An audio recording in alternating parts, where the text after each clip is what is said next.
Music by Ayaan बाबू पंडितपुरा।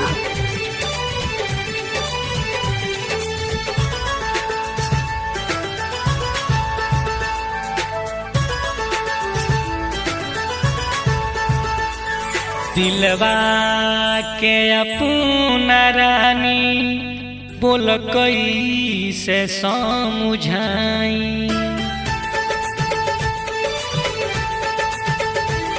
दिलवा के अपना रानी बोल कैसे समझाई। दिलवा के अपना रानी बोल कैसे समझाई। साथ छोड़ दिहलू हमार कहे गईलू तू भुलाई।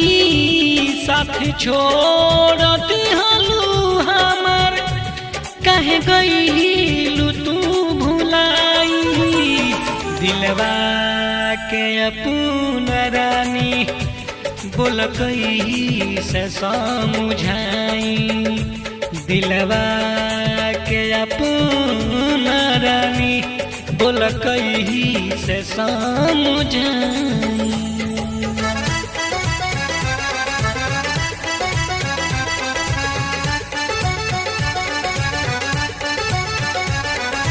म्यूजिक बाय अयान बाबू पंडितपुरा।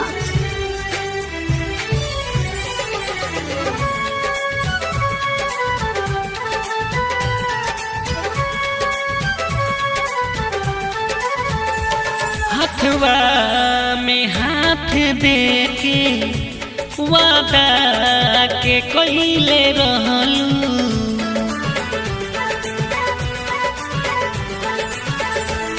हाथवा में हाथ देके वादा के कइले रहलू।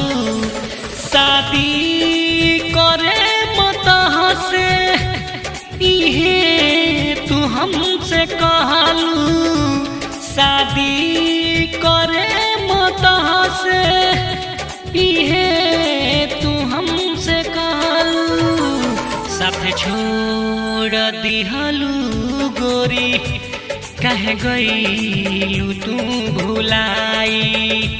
साथ छोड़ दिहलू गोरी कहे गईलू तू भुलाई।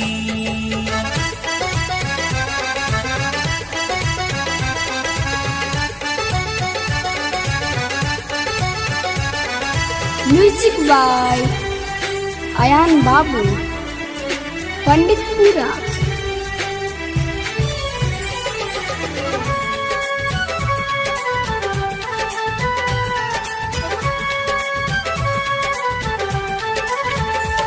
कहे अछेला सतरू धन प्यार के हो अब सच्चाई।